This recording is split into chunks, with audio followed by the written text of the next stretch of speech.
step back and go, actually, I could be doing this better, or Yeah. I did this really well, and, keep going. There's some self-awareness. So let's keep that for the podcast because Yeah. I really, really like that. And good morning, Nico. I hope you're well, mate. Look at these girls streaming in. Nikki Connolly's in the house. Vicky Milroy. Hey, teams. Hey, Karina. Hey, Cindy. Kate's here as well. Good morning, Ez and Carls. Tina's in the house. Michelle's in the house. Look at this. Hey, Dino. Hey, Kerry. Hey, Tones. What's going on? Of course. Can you hear these guys going bananas in the background?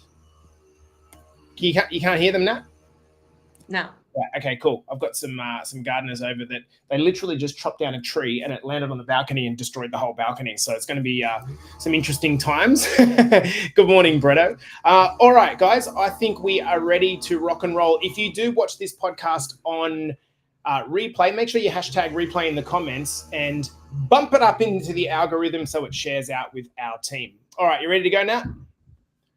Go for it. Do it, girlfriend. On the count of 5, 4, 3, 2, and 1. Welcome back to the Better Body Academy podcast. Good morning. This is the podcast that you come to when you are sick of the dumb diets and unsustainable workout programs. Today, I'm joined by the lady with more spectacles than an optometrist. They're in different colors, and her name is beautiful Nat Trotnar. How are you, girl? I'm good, thank you. I'm good. Match the blue today, not the greens. That's really good color combination. I like that. Yeah. Guys, I asked Nat onto the podcast because this girl is one of those ladies that I think is a really, really good representation of why we started this program in the first place back in 2019. I got sick of seeing busy mums and dads getting overwhelmed and disheveled by so much noise and this idea that you needed to be perfect. So today we're going to unpack Nat's story, what she's done up until this point, the results that she's got in the program so far, and why she's confident that she can hold these results into the future. So Nat, let's start at, if you can just let everyone know, particularly the boys that end up listening to this that don't know you, little bit about yourself. What do you do for work? How old are you? Do you have kids or not? Talk to us. Yeah. Cool. So yeah, I'm 49. I live in Sydney. I've been a Sydney girl all my life. Haven't moved out of Sydney. I'm very happily married, and we celebrate 25 years in December this year. So my husband keeps saying, "But we still got to get there. We still got to get there." So I'm like, okay. And we have two daughters. They're 23 and 21, Larissa and Sophia, and they're my biggest support crew, the three of them. I work at Aldi head office here at in Sydney in Minchinbury. I made the change about 3 years ago from a job that I had for 12 years, which was making me sick. And I was like, okay, I've got to get out of here. Joined Aldi. Best move I ever made. Really? Absolutely love it. Really supportive crew, really, just make it so easy to go to work. And I love it. That's so good. So the first natural question that I want to ask, because I didn't actually know that about you, and it's got nothing to do with the benefits that you actually, I'll just straight up ask it. Can you get discount protein bars? No, because our prices are cheap already. They're the cheapest everywhere. So, and we get paid really well. So it would have been rude of me not to ask that, right, everyone? Right? You feeling me? Cool. Okay, so let's go back, say, maybe 6 months ago. What led you to joining? Like, talk to us about what was the position you were in? What were you struggling with? Show you a photo. Sure.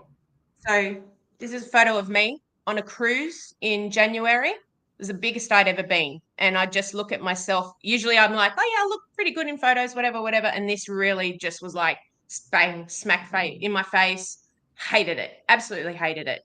And that I was like, I have to do something. I jumped on the scale and I was 111 kilos. I'd never been that heavy before in my life. I'd kind of sat around that 105 during COVID, and I was like, this is okay. Blah, blah, blah.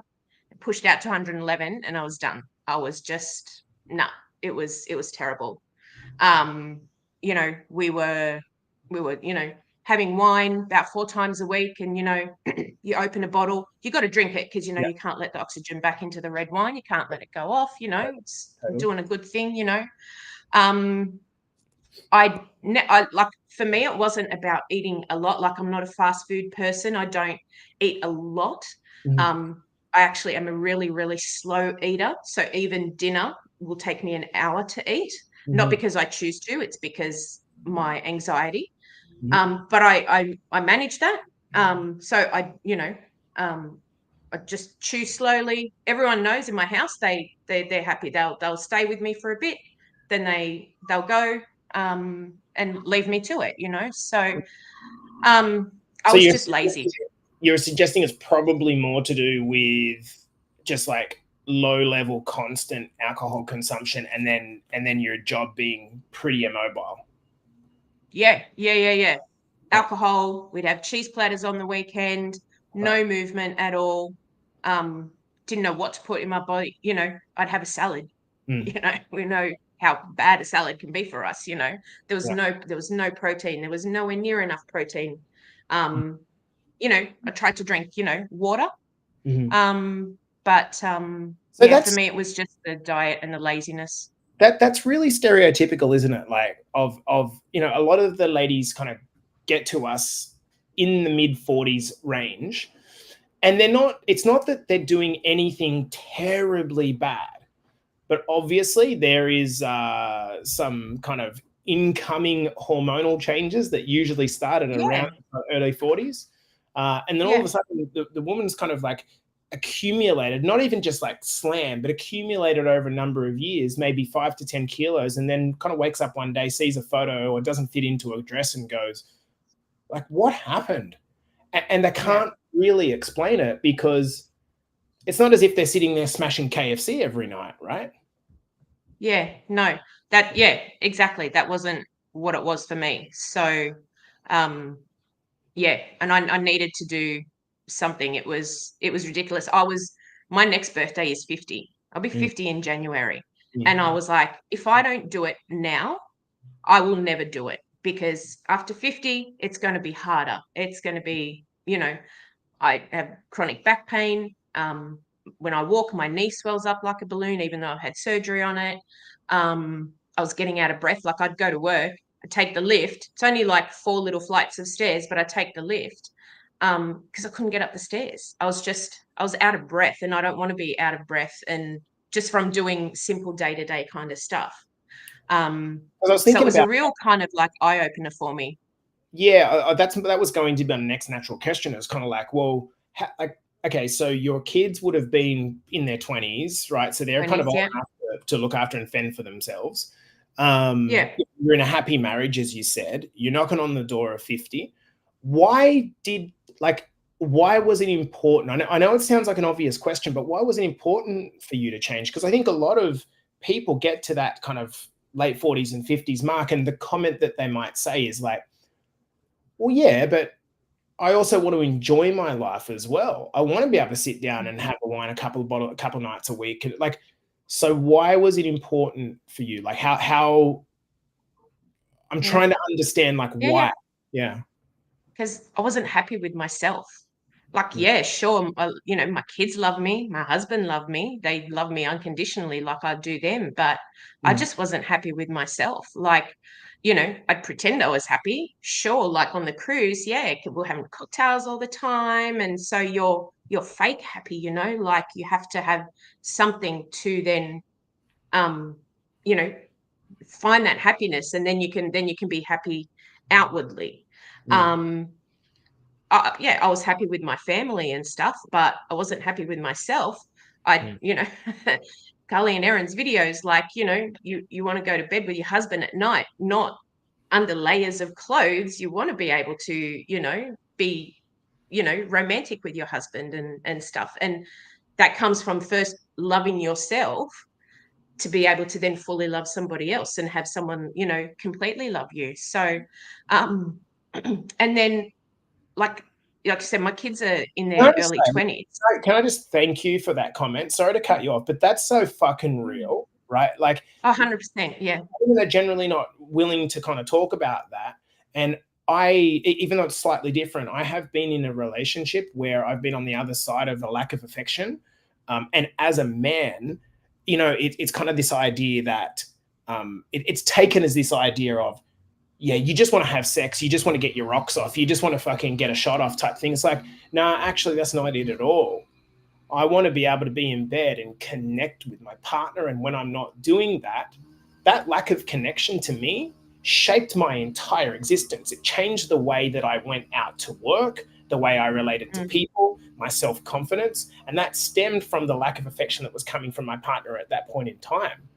So I think it's really brave for you to talk about that. And to any men that listen to this, if you're on the other side of that, I get it and I understand.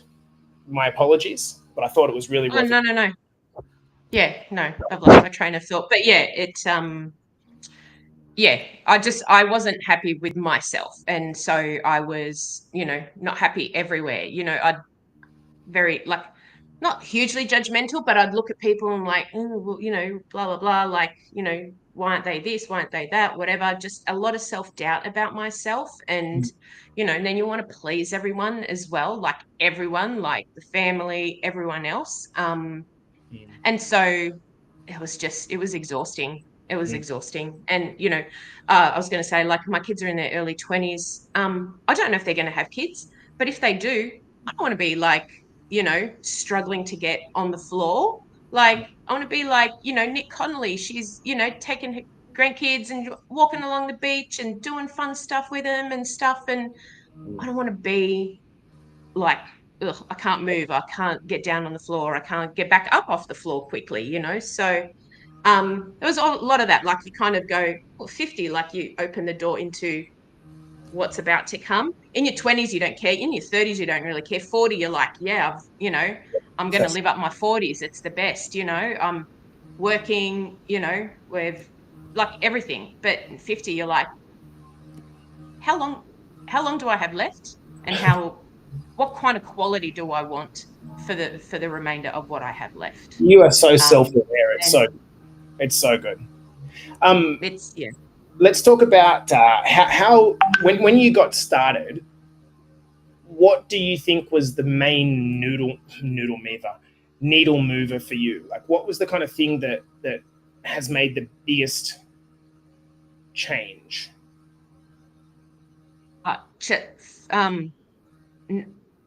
Knowing what to eat. Like, is that what you're kind of getting at? Like what? Yeah, sure. So, obviously we've all seen all the girls, and I'm sure the guys have seen your videos, the girls have seen Carly's videos, Erin's videos now, but just kept seeing Carly pop up on my feed, and I was like, you know what? It can't be that easy. Is it really that easy? Like, is it easy that I can just follow some good food and that? And it's like, oh, okay, more I've followed. And I was like, you know what? I have to do it. I have to do this. So, I clicked, started chatting with Carly, and got on my, the onboarding call, signed up, all of that. Because I needed something that wasn't super ridiculous to follow, wasn't going to pump me with pills to take. I can't swallow pills. I can't take multivitamins. I can't do all of that. So I needed something that I could just fit into my lifestyle. And you know what? Like, I'm not at the point where I'm like getting up at 5 a.m. to go to the gym every morning. Like, that's just not me. I'm happy to go to the gym at 8 p.m. at night, like. Like, I think a lot of people in the fitness industry are trying to like pigeonhole people into like, you're meant to be like I'm very aware that I might put up a meal and sometimes I say it, I'm like, guys, this is pretty boring. Yeah. People might be like, fuck that. And I can completely understand that. And how about we change it from, you need to jump this high in order to be successful, into like let's just lower it down. When people say to me in the DMs, they say, okay, so what do I get? What we've been conditioned to look for is like, I want a program to include as much as possible. What if actually the truth was, you need the program to include as little as possible because you're paying for the result, 100%. not the things. Yeah, exactly. A couple of years ago, I tried something different and, had a coach. First thing was, we need to bump up your calories. So whatever you're eating now, we need to go straight into reverse. So like, let's bump you up to 2,600 calories a day. putting on weight. And I'm like, sign up to put on weight. But Mm. there was no explanation as to why. There was, there was no support. There was no groups to come. Like it was terrible. And it made me feel even worse because Mm. I gave up. And Mm. so when I found VBA, I was like, am I going to do this? Am I going to Mm. give up? Mm. Because, probably give it. Um, so I was really scared at the beginning, but it was so simple and, well, wasn't really simple. I mean, it was hard because there was, changes that I need to make. And, you know, I'm going to shout out to Vicky Milroy because actually today is 6 months since, so I'd started, I think, on the 3rd of March or Yep. something, right? Yep. And the 4th of March, I was done. I was ready to give up because I'm looking at the plan. I'm like, I don't eat this. I'm not going to follow this. I can't eat all of this. Da da da da da da. I was done, and I was like, I think I posted a post, and I was like, I can't do this. This is not what I signed up for. Blah blah blah. She called me, um, on Facebook Messenger. She just called me, and she's like, I will, I will, I will hold your hand through it, and let's get you. Why did you join? What's the goal? It's not that hard, Nat. And she stepped me through like the first 2 weeks. Sorry, did you know her outside of BBA? Nope, had no idea. She just randomly went, "This girl's struggling. I'm going to call her because that's what she does. This woman." What fucking possesses Um, like some people are amazing. Like mm, some people are amazing. Like, and we don't need to sit yeah, here and low steam up Vicky's butt, but the reality is some people are amazing. They when yeah, they find their space of which they realize that actually giving is amazing. And I did, to be honest, yeah, like when I was in a corporate job, I didn't really know giving is amazing. Like the most fulfilling thing you can do is like once you've kind of got your own home bases covered, you've got a roof over your head, you can pay your home loan or your mortgage or your rent or whatever it is. yeah, You have the ability to help another person. It is so fucking great to wake up in the morning. yeah. Exactly, exactly. And if she didn't reach out, I don't know if I would have kept going, or been as successful as I Mm. have been. Um, Well, and let's talk and then about your I successes because I think it's important to put that into context. So you started, like mm, you said, at 111, and yeah, at most recent check-in at the end of August, down to 98.8. yeah. Talk to me about the psychology of getting back under double digits for the first time Oh, in. I think it's been about 7 years since I've been, like, it was way before COVID because I remember in COVID I was about 105. And I just it the best part, when you jump on the scale and the scale goes a little bit down, a little bit up until it finds where you are, Yeah. was the first time it didn't even get to triple figures. It Right. kind of bounced from about like 97 to 99, found its way to 98.8. It didn't even bounce up that high. Mm. Um, and I thought I would be like so ecstatic, so happy, and that. And I looked at it and I was like, yep, I've done it, but this is not the end. This is not where I want to be because from 98, very easy to creep back up to your triple figures. Mm. Um, I, Losing weight's not the hard bit. It's keeping it off and maintaining the lifestyle that's the challenge. yeah, exactly. Exactly. So, it was great. And like, so I'll walk past the mirror now, like even last night in my pajamas, and I'm, getting ready to put my, face on before I go to bed and stuff. And like I walked past the mirror and then I kind of stopped and I went, yeah, it's looking all right. And then kept going, like it just frees up a lot of space in your head to then be able to kind of go, okay, what's the next part? 'Cause, it was like, okay, I've got to get down to Yeah. 100, got to get under 100. Now Mm. I'm here. Okay, this is not where I want to be right now. Like, I'm really happy I got here, but Mhm. I still have, you know, a, a chunk of weight and I don't want to lose it. I want to F it off. Like, I want to just get rid of it. because I don't want to find it again. And then I want to be able to hammer in all these, um, everything that I've learnt, all the good stuff, all the habits, and just make them an everyday thing. And, Okay, can I just like use this as a moment to give a couple of pieces of coaching? yeah. Because what you just said then, I had an experience of that very much the same in a completely different area. I was crippled with fear for 20 years around heights. And so the idea of doing a skydive, it's just like I could not think of anything more scary in my entire life, right? And so a guy come to me one day and he said, like, I was just speaking to a guy that I used to work with, and he goes, you know what, Jace, like this fear of skydiving that you've got, you can unlearn that. And I went, what do you mean? And he goes, well, we're really only born with a couple of fears, and we learn fears over the course of our life. So if you can learn them, do you think it's theoretically possible to unlearn them? I was like, well, I guess. So anyway, I'll cut a long story short. I made a decision that one day I will do a skydive, and I rehearsed that in my head so many times over and over again, getting into the plane, jumping out of the plane, flying through the air, landing. I rehearsed that. And when a person talks about visualization for athletes, I did the thing of visualization. Now, whether you've consciously realized it or not, you have visualized getting back into the dresses, being under 99 kilos. And then what ends up happening is once your subconscious mind has taken up the picture of what that's going to look like, you get there and you're not surprised because you've already done it as far as your subconscious mind's concerned. When I hit the ground after that skydive, I expected to be like, what? Like, what? And actually, I was just like, okay, cool.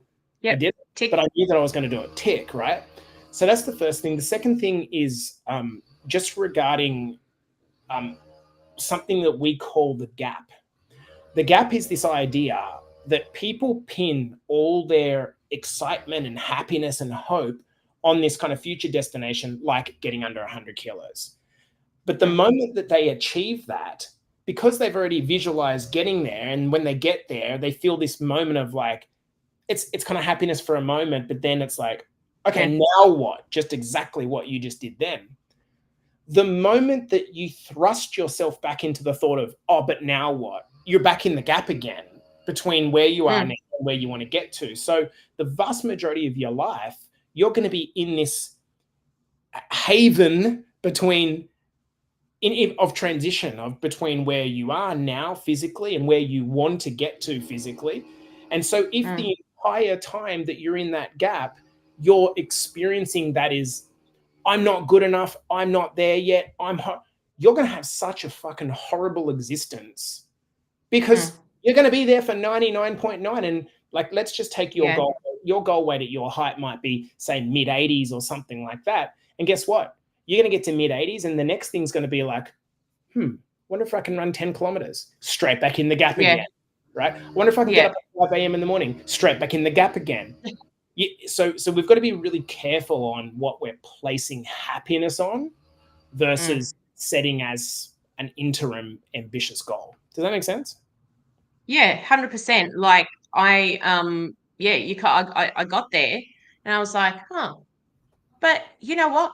I can go next level now. Like I really can ramp up my gym stuff. Like or I can, whatever comes next. I try and run on the treadmill for like 2 minutes, 5 minutes here and there. I don't, who knows if I'm ever going to, want to run 10 kilometers. And I take my hat off to, the guys who have, just completed like their half marathons, and like, that's insane that, I'm so proud of all of them. But, who knows? Like I had a goal. We went to Uluru in July, and I wanted to do the Kings Canyon walk. Now, the Kings Canyon walk starts with 500 rock stairs that go pretty much straight up. There's no like this. There's none of that. It just go straight up. 500 rock stairs. So they're all at different heights, different widths, everything. And in my head, I'm like, I'm going to die on that, because I've never done a hike because I've always been too puffed out or whatever. I've kind of realized a lot of that was anxiety as well, as when I was a kid. Yeah. But I was like, I'm going to do this. I'm going to train for it. And it might sound ridiculous to some people, but for me, who's never done anything like that, I needed to prep myself for it. So I, was on the stairmaster at the gym, and that's a killer. I would then take the stairs at work, like with my laptop, with everything. I was like, no, I'm taking the stairs every single time. I'm doing the stairs. So on the treadmill here, I'd put it on the, incline, and just incline, incline, incline, incline. And I got there and I was like, I did it. And I was like, like I just was so proud of myself. Um, and that for me was a huge thing. For other people may not be as huge, but for me it was this, like, this weight was lifted off my shoulders, and I'm like, really enjoy this. I'm really enjoying these, like, not so much hikes. I didn't hike, but like, Oh, no, myself he's got to, the bug. He's got the bug. I just, if for me it was massive, and I pat myself on the back when I think about that, because it was a huge achievement for me. Yeah. Like my husband and my friend's husband, they did the little 1 kilometer creek bed walk, which was flat, flat, flat, because they were like, we're not doing that, we're going to die. We're like, yep, I've been training. My friend, she doesn't need to train, she's fit as a fiddle, so whatever. So, but we did it together, and it was the most, it was, yeah, like, something just kind of like a switch kind of just clicked and was like, yeah, you know what, you can do shit, Yeah. and Yeah. let's do shit.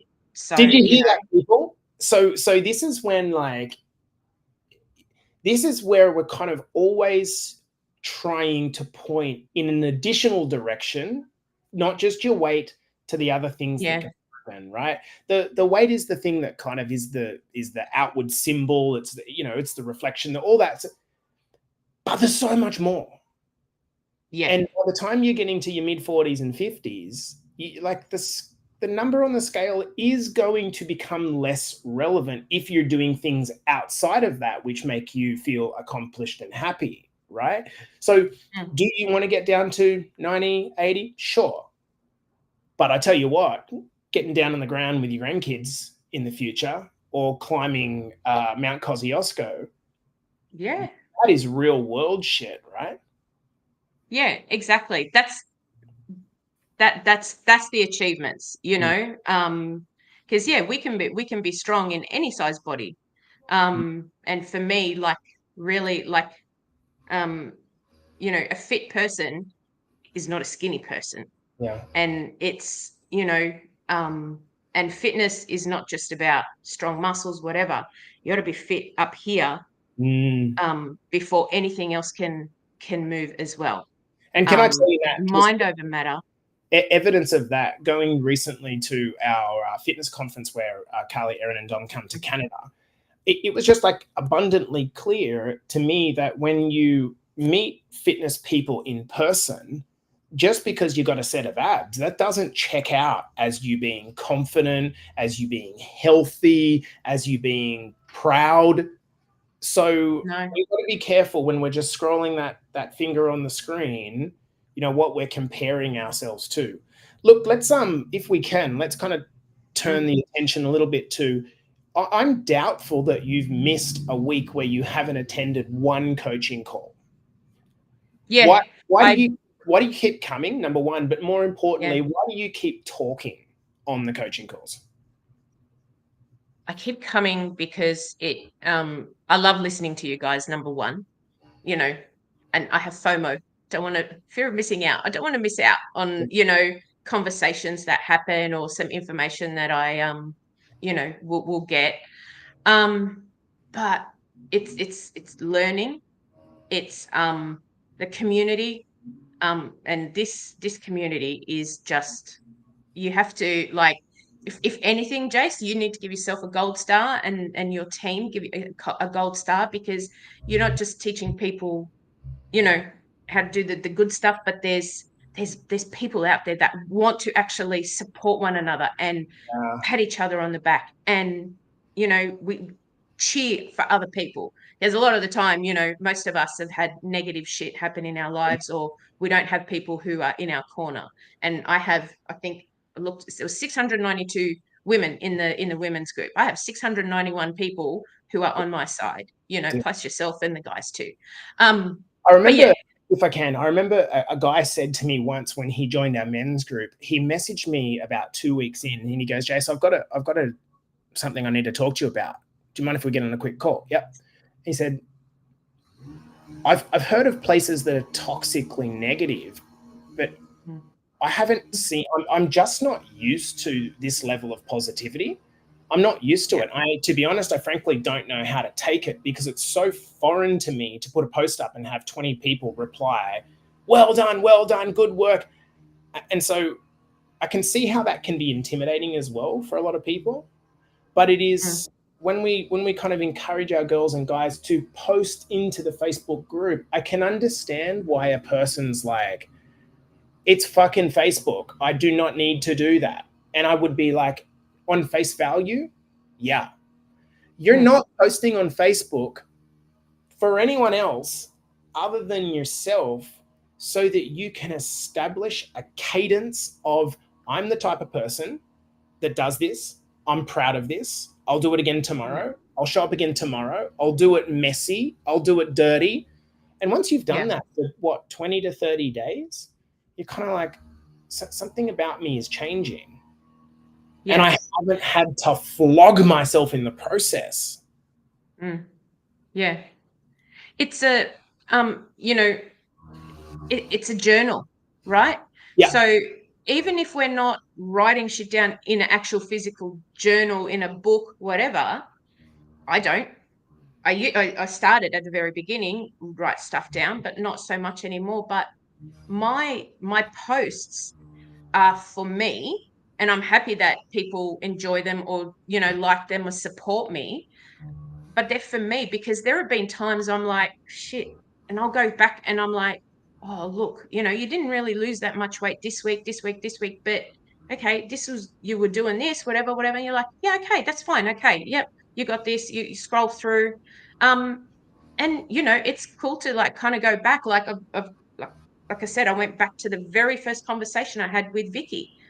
Or I scrolled all the way through, and I went, there it is. Like, and then you go, okay, so it's a logbook for yourself too. So even if it is like, geez, I only could get 5,000 steps today, that's fine. I was sick as a dog. That's okay, because in 3 months' time you're going to go, shit, why didn't I get those steps? Oh yeah, okay, yeah, I was sick. Yeah, okay, that makes sense. Whatever. So so good. Yeah. I've got Timmy commenting, Jace, wow, where do you keep finding these amazing women? Great story, Nat. I'm 49 as well. Looking forward to being fit at 50 and fit for life. Let's go. How good is that? 50. So good. Bring on 50. As we wrap this up, because we could probably waffle on for 2 years here. Yeah. What do you want to do next? Like, is there something that you kind of got your sights on as a micro challenge to yourself, kind of like Uluru? Not yet. First thing, I want to get over this chronic sickness that I've had for like weeks now. I kind of get really sick, and then I get better, and then I get really sick, and then I get better. And that's kind of like, it's annoying the shit out of me, because I'm like, I just want to be healthy, because it's getting warmer.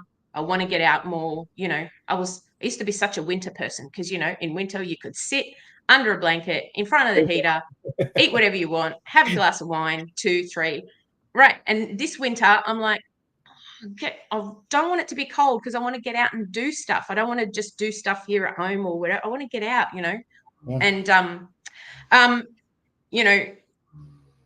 I don't know yet, but I look at women in the group. There are a couple of women there that I just love following, and you've got people who are going in different career directions, or they're, I'm going to go and study, and I'm going to do this, because I always thought, I'm too old to study, I'm too old to, change direction or whatever. But no, I'm only 49. Like, I can do whatever I put my mind to it, because if I could do this, I put my mind to it and I did it. Right. So what else can I do? So it's a kind of watch this space at the moment. So yeah. I love that so much. I call it the walk of success. As you're moving through life, you've got to have one foot grounded in some level of gratitude for what you've done and just enjoy it. Yeah, that's exactly. I want to just enjoy a little bit where I am at the moment. Yeah. You And know, then the other I part of was, you is like the ambitious part, right? That's kind of going, yeah, I won't rest for too long. I'll look at what the next step is and equal balance. yeah. I'll see what comes up, you know. We want to travel. We want to do more traveling. So, um, you know, one of the things why I started BBA as well too, and a goal was I didn't want to sit in an airplane seat anymore with my ass touching the people next to me. Because I'd sit in the seat and underneath it would go and my ass would be touching everyone else. Didn't want that anymore. I got on a plane, you know, a couple of weeks ago, sat, I was like, oh, I'm not touching anyone else, like, you know. So that was a big goal too, you know. So we want to travel more. We want to just, you know, just do life and, you know, whatever comes. Whatever comes. Hey, final question. Would you Yeah. like a moment to give us a song?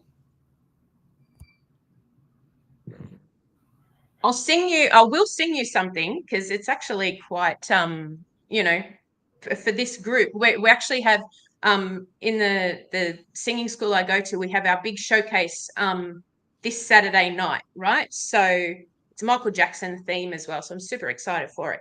But we're actually doing a choir song too. So, and it's not Michael Jackson, but if you listen to the lyrics, it's very, Let's go. beautiful here. So, if your heart is empty, let me give you love.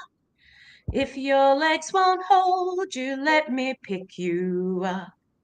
If your hands are shaking and you're barely holding on to your dreams and you're feeling low, let me give you love. That's a Jesse Malvoy song. Oh my gosh! What? No one's ever sung Harley, on the podcast. Harley put it in my head last night. So in the shower this morning, I'm like, so what song can I sing if I want to sing a song? I was like, I'm going to do that one because I think that should be you know, that's our community song. I think, you know, because we pick each other up, um, you know, and I love everyone so much. Seriously, I'm going to book a trip to South Australia. I'm going to come see you, Tina, because I think, you know, everyone's so amazing in this group, you know, and the coaches are all right too. You know, That you is so guys are all sick. I right. can't believe you just busted out some lines. I'm so happy about that. Thank you. Well, guys, there we go. I think we might call it there again. We can Yeah, probably yeah, waffle for hours here, but look, it's just another story of an everyday yeah, lass or lad that's decided to, you know, rather than kind of sit at rock bottom, just to turn it round. And yeah, this is what happens if you just lean in. If you just start saying yes in a very messy fashion, you start showing up first and foremost for yourself, come and join the coaching calls, come and get involved in the group, and then let 3 to 6 months pass. There's no reason why you can't achieve the exact same thing as Nat. So, Nat, thank you for being an absolute legend in our community. I also thanks, want to guys. Thanks, Jace. to Vicky Milroy as well, because that's really, really beautiful. Vicky, thanks for that. Guys, this has been the Better Body Academy podcast, a little bit of a celebration today. We'll see you in the next one. Peace. Girlfriend, that was so good. Carl says, we love you, Nat. Thanks for bringing everything you do to our community. Mel says, that's great, Nat. You're inspiring. Yes, come to SA. Michelle Morton says, wicked, Nat, dance party. Yeah. We're supposed to have a dance party on the call tonight, so I need to work out my Zoom settings so everyone can hear the music. So we tried to do a dance party last week and it didn't work. Vicky says we get that every Thursday. So obviously I'm missing out on the girls' calls. I had no freaking idea. You are. So good. I've got Johnny Wood saying, Jason, Nat, this has been great. It's 10 p.m. in the UK and very motivating before I go to bed. John's joined us over the last couple of weeks, and he's got a fair journey ahead of him. So just probably hearing that from a guy from the opposite sex, same age range as you, super pumped, John. You're doing great things at the moment, John. You were just leaning into the process, brother. So keep doing the same thing. Let time do its thing. Pascal, you said you. Sorry. Yeah, sorry. You said about the coaching calls and why they're so important. Like, and why do I speak up? So I forgot to answer that. But like, you speak up because someone is probably going through the same thing you are, but they're not. They don't want to speak up just yet. Yeah. Like at the very beginning, I was like, oh, I better not speak up, whatever. And the first couple of times I spoke up, I ended up in tears. But hearing other people speak I was like, oh shit, that's what I'm going through. Oh shit, that's what I'm feeling. And then you start speaking up, and then you build those connections, and you've got those support people around you. So anyone who's new and just starting out, even if you say, hi, my first coaching call, or first time, long time listener, first time speaker, whatever, you just got to and jump in and I stop love that. those of us who like to talk, just jump in on top of us, because look, it can be pretty intimidating, and I think like some people might say, why the group format? Well, I don't know. I've done programs on my own, both as in groups and in in coaching communities, and I tell you what, the only thing I've stuck to is the community basis. It is the most powerful thing, because you realize that the struggles that you're having are universal. But when you're by yourself, you think that there's something wrong with you. You're like, why the fuck can I just not do this? This just can't be so hard. Yeah, exactly. Like, you walk the street, it's like, when you're pregnant, you see everyone who's pregnant, right? When you're overweight, you're like, all I'm looking at is like overweight people, overweight people, overweight people. Oh, no, sorry. You're like, oh, there's skinny people everywhere. Why am I so overweight? Yes. And now you kind of walk the street, and I look at people and I'm like, that person's going through something. I don't know what they're going through. That maybe they're perfectly happy, or maybe they're perfectly sad, or whatever, but everyone has something. Everyone has a story, and no one is better than anybody else. We have all our own stuff to deal with. And well, the key thing just on that, Nat, is like the guilt and shame that a person feels, particularly a parent, I think, is like, that's really what keeps us stuck, right? This feeling of like, why can't I just make it happen? And when we start to have feelings about that, it's like, oh fuck, I feel so guilty, I feel so good. Look, it might not be your fault. It might not be your fault. One of the things that's come up in most of the coaching calls is that it's usually rooted in some kind of conditioning or trauma that's happened through childhood, and it's not your fault, but it is your responsibility, right? Because no one else is going to do it for you. And if you can kind of equalize and just say to yourself, look, whatever's happened to this point in time, I can't change. Yeah. But let's move forward. And I think that's something that you can fucking bang on. Dude, let's leave it there. That was freaking amazing, mate. Thank you very much for coming on. And thank you for asking me. Of course. It's very very humbling, and very I really loved it, Jace. So thank you. I'm proud of you. All right, guys. Peace out. That's enough from me and Nat. We'll see you guys on the flip.